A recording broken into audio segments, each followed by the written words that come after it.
गुरु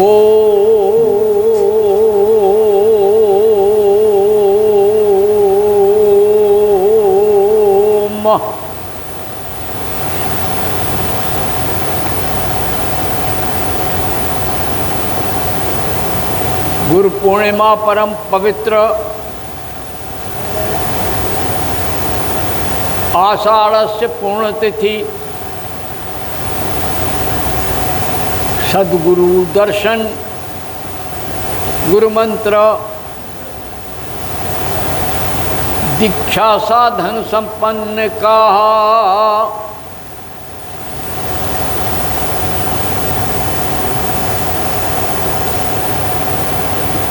परम गुरु परम शिव परात्पर गुरु परम शिव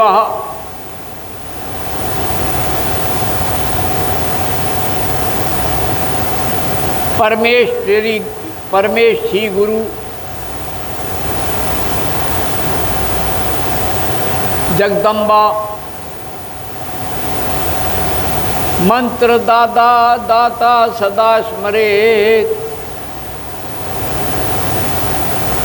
जीवन में गुरुओं की विशिष्ट महिमा है। प्रथम गुरु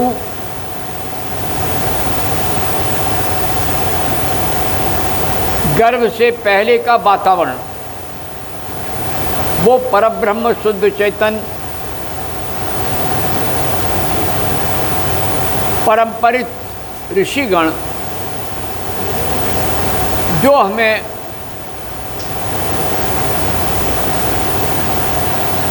इस शरीर में लाने का प्रयास करते हैं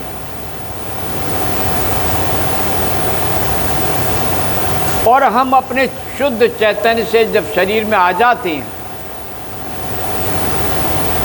तो विभिन्न शरीर दरकते हैं। हर शरीर में कोई न गुरु प्रेरणादायक होता है। जब हम मानव योनि में आते हैं तो माँ हमारी प्रथम संरक्षिका गुरु होती है। माता पिता दोनों हमारे गुरुओं के रूप में स्थित होते हैं। दादा परदादा नाना नानी परनानी परदादा सरदादा 7 पीढ़ियों तक के जितने पुरखे हैं सब गुरु में ही हैं। इसीलिए उन्हें प्रेत मानी प्रिय कहा जाता है। आगे आए जब हम छोटे से हुए तो वह गुरु जो नामकरण करता है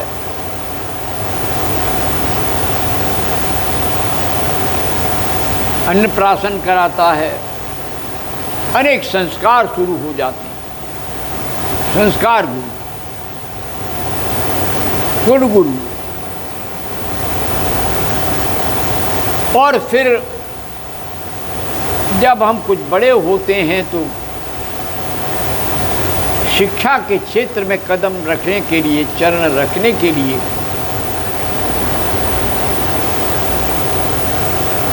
पट्टी पूजन होता है। अब तो पट्टी है नहीं तो इसलिए उसकी पूजा ही क्या होगी, जानते ही नहीं लोग पट्टी पूजन किसे कहते हैं। जो जान लेते हैं वो पहचान लेते हैं।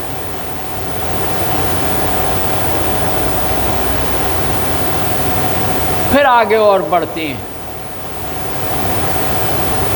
सांसारिक शिक्षा मिलती है, पारिवारिक शिक्षा मिलती है, धर्म ग्रंथों की शिक्षा परिवार से मिलती है। माता पिता दादा दादी सब शिक्षा ही देते रहते हैं हर क्षण। ये मत करियो, वो मत करियो, ऐसा जाइयो, वैसा जाइयो, ऐसा खाइयो, ऐसा मत खाइयो। सारा जीवन शिक्षा का केंद्र। तब कभी जाकर मन में हमें भौतिक गुरु अलग अलग मिलते हैं। कोई विज्ञान का मिलता है, कोई किसी का मिलता है। माँ बाप को तो पैसा चाहिए, बेटा नौकरी में लग जाए, धंधा पकड़े, अपना काम करे, चाहे अंधा रहे, कोई दिक्कत नहीं। और सब होता है, फिर चल जाता है, काम चलता है। लेकिन आध्यात्मिक चेतना के लिए बहुत कम लोग जाते हैं, और जो जाते हैं तो उन्हें आध्यात्मिक गुरु की ढूंढ होती है। कुछ केवल आध्यात्मिक गुरु के पास आते हैं, पुत्र हो जाए, संतान हो जाए, हमारी शादी हो जाए, हमारा विवाह हो जाए, हमारा परिवार सज जाए, हमारी नौकरी मिल जाए, हम राजनेता हो जाएं, व्यापार चल जाए, सब स्वार्थ लाग करें सब प्रीति। लेकिन परमार्थ के कारण साधुन धरासरी, जो संसार की भलाई करते हैं वो सज्जन लोग उनको जन्म लेते हैं, वह काम करते हैं। इन सब गुरुओं के पूजन के लिए हमारे यहाँ तो ये जो परंपरा थी बड़ी विलक्षण थी। मास की प्रतिपदा, आषाढ़ मास की प्रतिपदा से प्रारंभ हो जाती। आज एक एकादशी है, देवशयनी एकादशी। भगवान विष्णु शयन करने चले जाते, और एकादशी आएगी कार्तिकी, उसमें भगवान देवोत्थान कहते हैं उसे, देवोत्थान एकादशी। उस दिन भगवान विष्णु उठेंगे। बीच में केवल माँ का क्षेत्र रहता है कि वो काम करती रहती है, और शिव कभी नहीं सोते।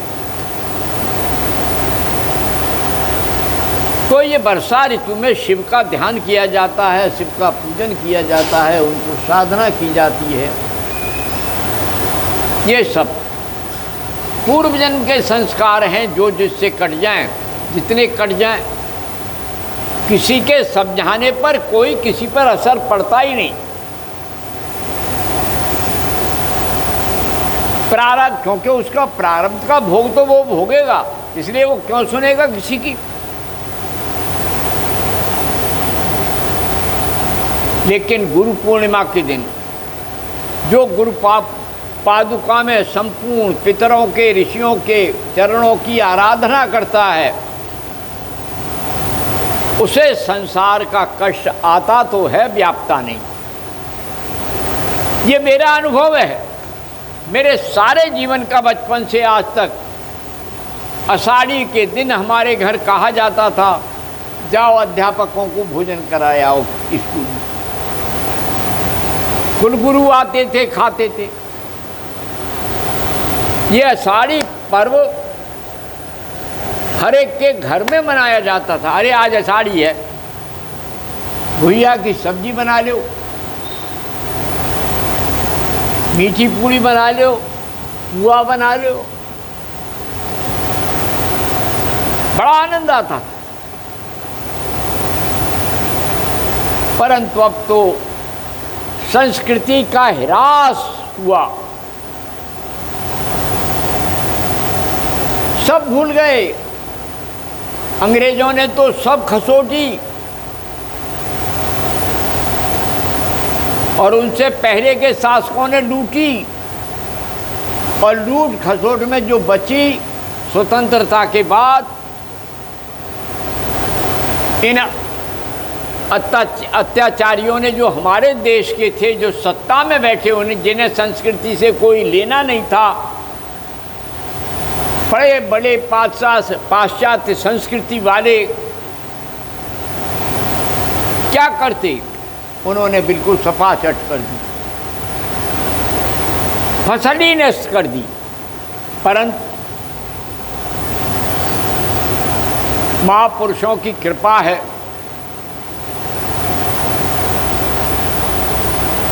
जो परंपरित लोग थे उन्होंने संस्कृति को रक्षित रखा है, संस्थानों ने संस्कृति रखा है, काशी विश्वविद्यालय ने संस्कृति बनाए रखी है। सारे देश के जो ग्रामीण अंचल हैं उन्होंने संस्कृति बचा रखी। गांव में अभी झूला पड़ेंगे, श्रावण में बालक झूलेंगे, सोमवार से श्रावण लग जाएगा। अब के 5 उच्च के ग्रह हैं और 5 सोमवार हैं। इतना सौभाग्यशाली महीना है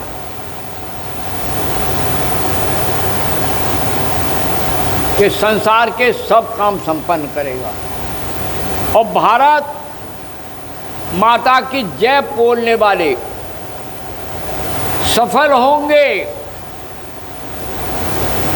भारतीय संस्कृति में आस्था रखने वाले सफल होंगे।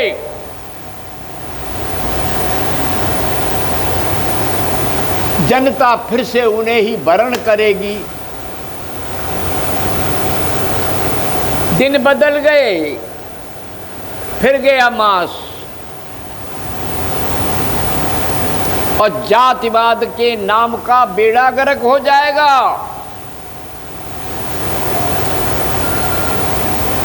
केवल समतावाद रहेगा।